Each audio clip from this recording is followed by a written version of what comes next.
Welcome, everybody. A new show, Monthly Dragon, with Grandmaster Chris Ward. Chris, we're talking Hello, about... Anna. How's it going? Well, it's going great. I hope it goes well, the same for you too. It absolutely is. Now, Anna, this time around, we've got something a little bit different for our viewers. Okay. Still the excitement, but dare I say it, we're branching away from the Yugoslav attack just for this one particular occasion here. So I've got a game for you between, playing with the white pieces as an Indian Grandmaster. Okay. And with the black pieces, none other than the Ginger GM himself, Simon Williams. No way. Who is well known for his French defenses, but he does play the odd dragon. He particularly likes the Dragadorf variation, but we're not going to get a Dragadorf here. We're going to see exactly what we're going to get. In fact, how about we crack straight on with it? Let's go. Everybody, check out the Chess-Based News page to see the whole game, which we're showing right here, if you want to replay it, right? The link is under the video. Excellent. Okay, everyone, here we go. So, of course, we have our Sicilian dragon. No funny business on the move order. Black plays knight f6 to prevent a Maroczy bind. We all know that. And then here we go, g6. It looks like it's going to be the dragon at the moment. But wait, what's this? The white pawn has advanced seemingly one square too far. The problem about pawns is you can't move them backwards, of course. Yeah. So we have this move here, pawn to f4. Now, what's all this about? Now, I know you've followed her. You've seen the DVDs, Anna. You know that. Am I going to test you? No, I'm not going to embarrass you.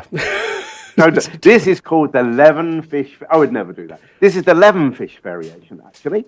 And it's a club player favorite. Okay. Lots of juniors like to do it. It's not so popular along the top levels. But the reason I'm including this game is because when I do see a good player deploying it, I think, hang on, we're about to see something a little bit different, aren't we?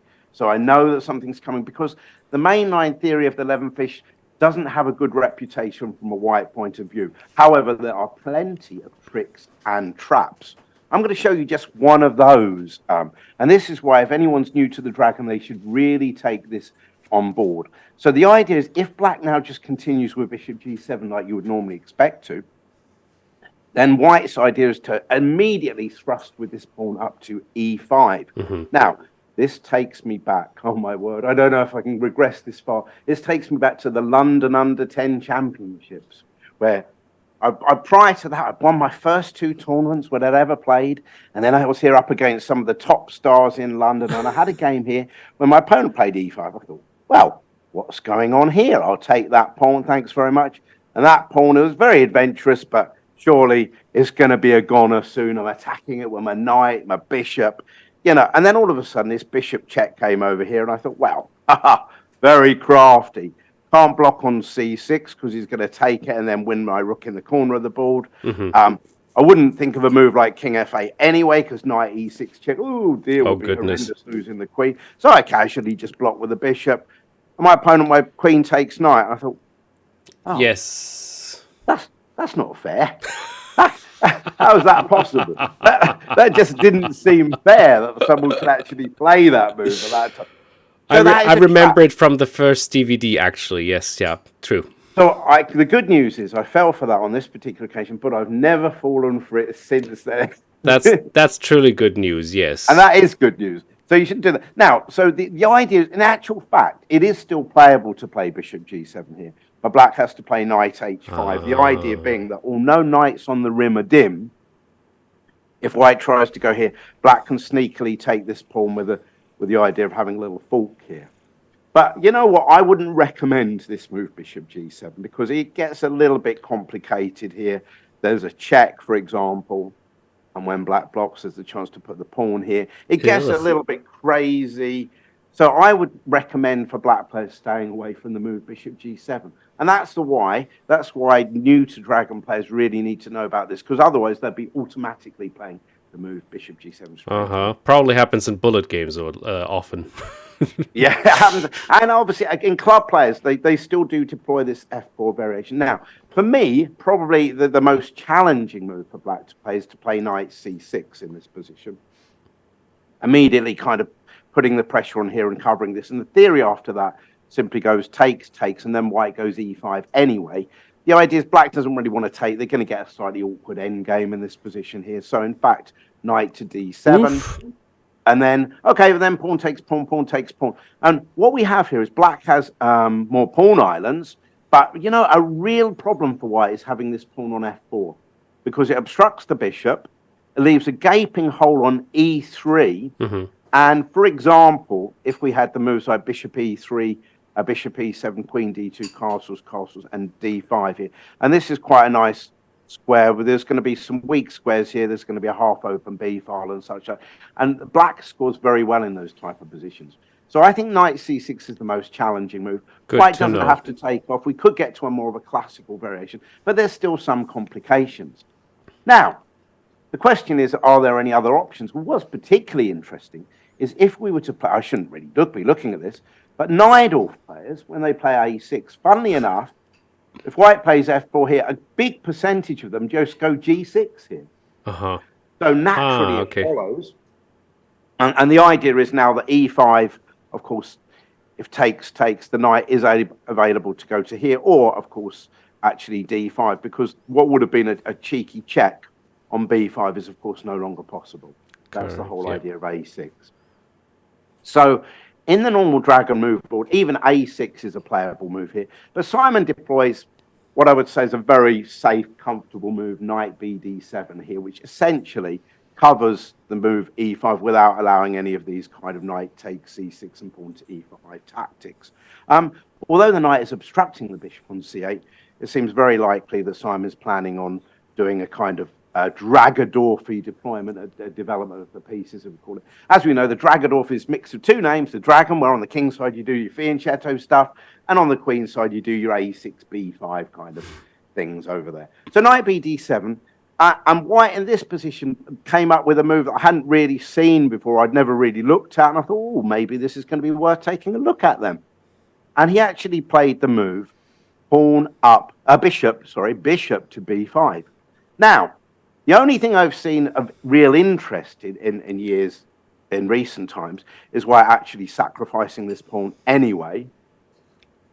Knight takes and going for a little bit of pressure, bishop f4. But after here and here, it's debatable whether really white gets too much compensation for the pawn. But the move bishop to b5 here does, of course, pin the knight to the king, therefore reiterates this threat of pawn up to e5. And if the pawn gets to e5, it might make it down to e6. You can imagine you don't really want a white knight on e6 anytime soon, if you can help it. Anyhow, how to get rid of that, yeah. So the logical move then for black to play, I thought most players probably would play the move a6. Yeah. And say, come on then, what are you going to do? And that's exactly the move that Simon played. Yeah. And the reason, and then the bishop took on d7. So which way is black going to recapture? I think we can rule out recapturing with the king. That's a good idea. Other than that, the Bonkcloud Dragadorf. Other than that, they're all possible. I think actually the way Simon recaptured made a lot of sense. The other moves are possible, but taking back with a knight means once again he is controlling this e5 thrust, which wouldn't even be attacking a knight just yet anyhow.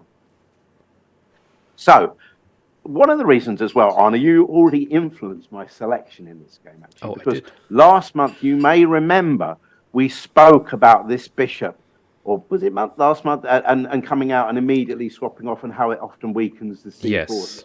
So although it might feel like swift development for white to bring it out and swap it off, in fact, there are downsides, and particularly the weakening of this square and this square over here.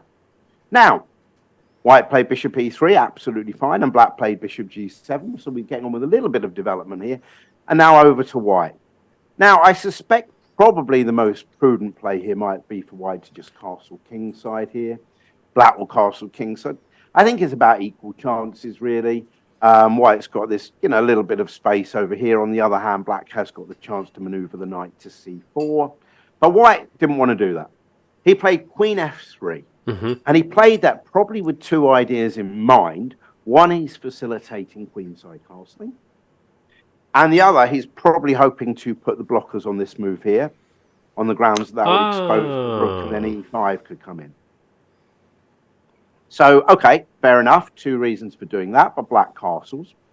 And now I think white probably here takes too many liberties, I would suggest. Now, the move he played here was to drop the knight back to e2. It's kind of a prophylactic move. We love using that word here in the Dragon. Prophylactic move, guarding against something. So what is it that this knight is really guarding against? Well, I think what he's guarding against is black playing the thrust e5. Now, in the Dragon, you don't play e5 if it just results in you blocking in your dragon bishop and that's it, because there's a few other problems with that. You weaken the d6 pawn and you concede an outpost on e5, on d5. But the whole point is, if you can get that square for a knight, that's a lovely, lovely square for a black knight. So let's, for example, assume white had just castled queenside, which looks like an alternative move here. Black has got choices here, but I think maybe he was worried that after this move here, then the knight drops back if we have a capture here. I think queen takes, let's say, then I think the point is that black could put the knight on this square, or they could even put the bishop on this square, protecting, attacking, and then maybe getting on the journey for the knight still, and the bishop develop. Still would be, I think, chances for both sides in those sort of positions. There's a good square for a knight on d5. There's a missing light square bishop, as we've discussed earlier. But definitely good options for this black knight here on d7. So white, though, chose to drop the knight back to e2. Prophylactic in the sense that should black now strike out with e5, I think this would be extremely attractive situation for white. That would be quite nice, yes. You open it up, you castle long, and then attack. Yep. So we've got the outpost, we've got the pressure against d6, we've got the bad-looking dragon bishop, all the reasons then why we shouldn't play the move e5.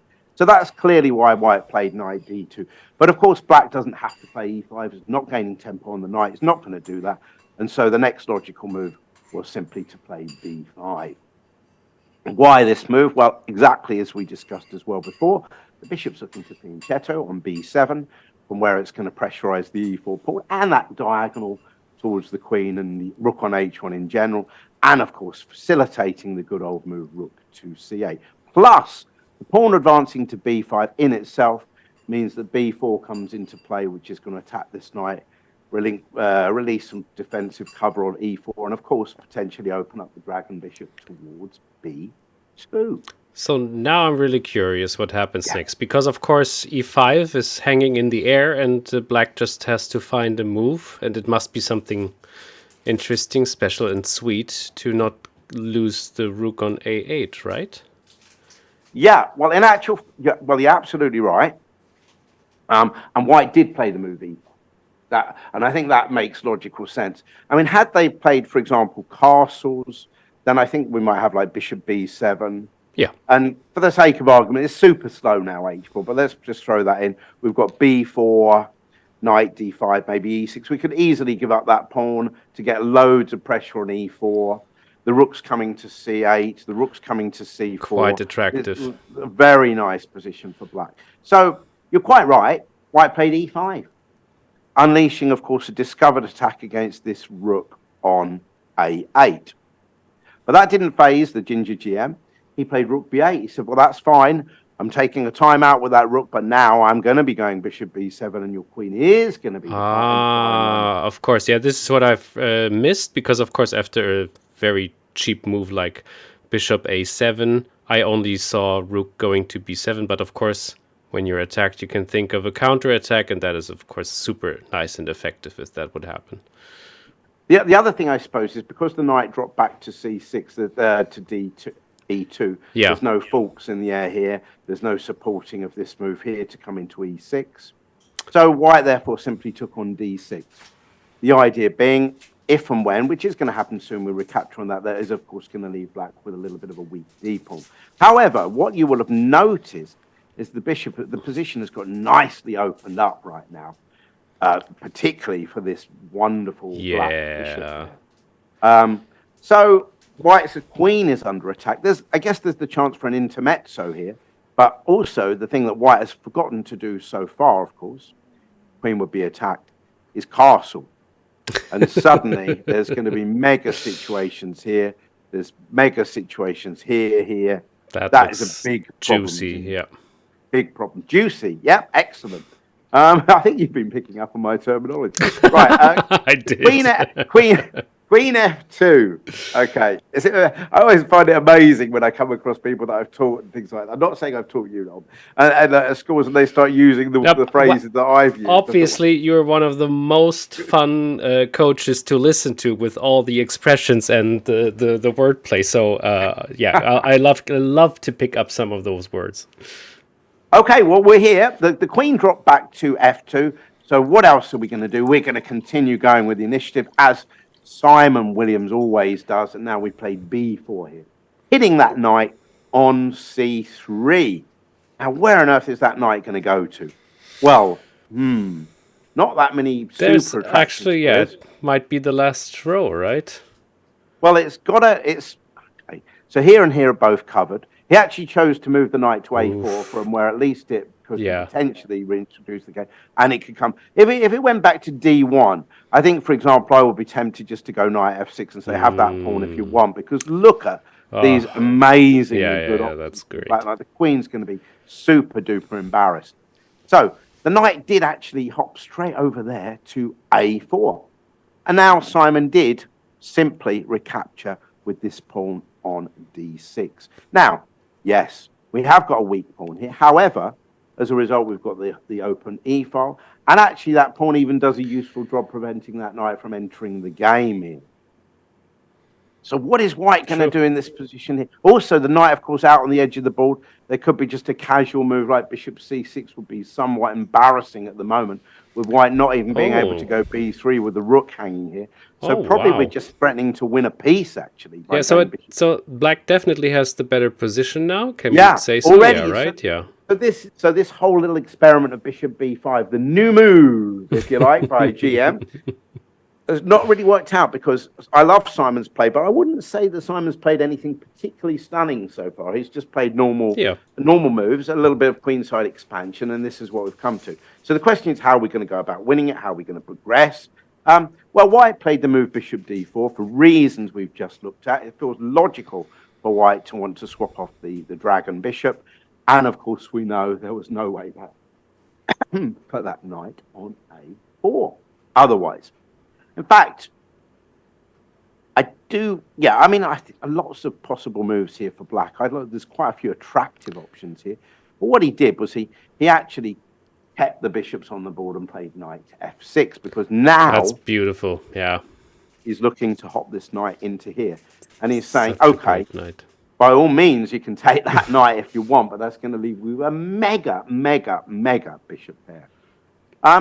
So where's the white king going to go? Is he going to stay in the middle? It can't stay in the middle. It's got to go one side or the other. I think, for example, if it just castled kingside here, I think this move is going to be really awkward. For example, queen G3, rook E8 attacking that knight. In fact, this is just one possible variation. Queen takes knight, protecting it, and then H5. And there's no way to move the queen back that's going to protect the knight. And when the rook does take here, of course, it's like seventh heaven for that rook. Yep, you hadn't forgotten that little bishop back there on B7. And, of course, this is attack. This is horrendous, of course, for white. So I think actually castling kingside is out of the equation, not possibility. So white goes with the castling queenside option, which at least, I guess, offers a little bit of support here. Means the rook's no longer on A1, so that move could be played if necessary. And, of course, it potentially puts a bit of pressure on our one weakness, that pawn there on D6, the isolated pawn. So, over to Simon. I think actually the move bishop C6 looks still like a very sensible move to me. But Simon actively swung his queen out to play. Love that move as well. Love that move. Queen A5 hitting the knight and through to the pawn on A2. What's white going to do about that? Well, not a lot really, except B3 again to bolster it. At least he's keeping the queen out. And only now does Simon play bishop C6. And we see, of course, now the knight on A4 is pinned to the pawn on A2. So I think he's in quite a lot of a pickle right now, truth be told. But he saw a potential way to get out of things by doing a move which white would normally hate to do, which is give up the bishop to the knight, so that he could then take that pawn there and put bishops. Okay. balking the two bishops, and this is where we're going to get some more fun. I like this game. It's not even a Yugoslav attack, and I like it. But one thing I'll come on to that in a second. So here, what does Simon do? Well, he simply took that knight on A4. He didn't care.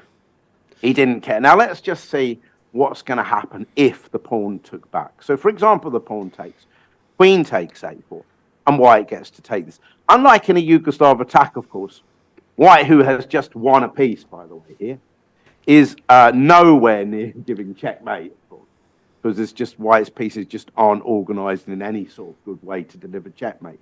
And now rook FC8 would threaten checkmate on C2, which is not easy to defend. The move knight D4, for example, does do that. But then after queen takes A2, still a piece down, we see black's got numerous threats. In particular, well, obviously there's simple skewery type things with queen A1, but in particular, the chance to advance this B3, pawn down here, either get a new queen, take on the C2 or whatever. And of course, even if white goes king D2 here, B3 is still a pinning option here. So white didn't want to take back on A4 and instead took on F6, leaving it up to Simon. Where are you going to go next? And of course, Simon doesn't hang back. Bishop takes B3. Have a bit of that if you want. That bishop, of course, is on prise, but a close inspection reveals, if you take back this way, queen A1 check is so cool because it's both a skewer and a fork at the same time. You can choose which rook you want to take. Quite nice. So that's not possible. And after C takes B3, queen takes A2, there's even worse because this is still threatened. Plus, what are you going to do about these two open lines here in the middle of the board? The knight, for good measure, is pinned to the queen, which isn't really an ideal. Goodness, catastrophe. And again, nothing going down against the black king over here. So after bishop takes B3, white said, I'm not having any of that, thanks very much, and played knight in D4. After which Simon said, okay, I'll have that pawn, thank you very much. Bishop takes A2. Interestingly enough, of course, not necessarily the most relevant feature, but black has actually gone a pawn up now in this position, which is always handy. Not the most relevant feature. Now, the white rook chose to centralise. And B3. Let's keep going with that initiative now. Let's try and remove all the defenders. So B3, what's he going to do about that? Well, amongst other things, simply this little pig is going to market at the moment, if nothing's done about it, of course. So he's got to take that somehow. He took it with the pawn, and Simon took that with the bishop. Now, you may have noticed that the white king defensive shell seems to have gone absent without leave. It's not existing, yeah. Yeah, so therefore we have this situation here. What on earth is he going to do about this? Well, he played rook C6 to try and shut up shop on the C file, after which Simon said, well, I'll go rook FD8, so now just so that I can involve all my pieces in the attack. Amongst other things, queen A1 check is like seriously serious in this position. So white thought, I've got to get rid of that bishop now. But the rook took on B3. And white thought, and he thought, and he realised, I think this is probably a good place to resign. Yes, it is. And we can see why, because there is about 50 billion. I mean, I'd hate to count them up actually, but how many different checkmates black is threatening in this position? It's lots, just put it that way. Yeah, and a nice, simple game in the Levenfish variation with some nice attacking play as well. Quite stunning, actually. That was quite beautiful. Shout out to Simon. Well done, well played. This was taken from the Earthing Masters, the play in Rapid, right? And yeah, I mean, what a nice demonstration of how to advance forward with or against F4. It's and you know what? The thing I liked about this game is, I mean, I love Simon Williams as a player. He has some unique style of play. He's a very aggressive player. But you know what? Even that, when you boil it down, some of his moves, they were fairly straightforward, natural moves. The whole expansion on the queen side, and developing of the pieces and launching them in the general direction of the White King, really. That was yeah, this is something I have to just get used to, because it was rather positional, but still so much fire on it, because of how the bishops could interact with each other, and so yeah, really, I mean, really again, I would remind players that are going to play the dragon, just beware of the Levenfish. But once you've learned a few of those initial steps to avoid the main traps, you're absolutely sorted. Absolutely sorted. Thanks a lot, Chris. This was super insightful. I am looking forward to our next dragon soon enough. Thank you, everybody, for watching. See you soon. Thank you.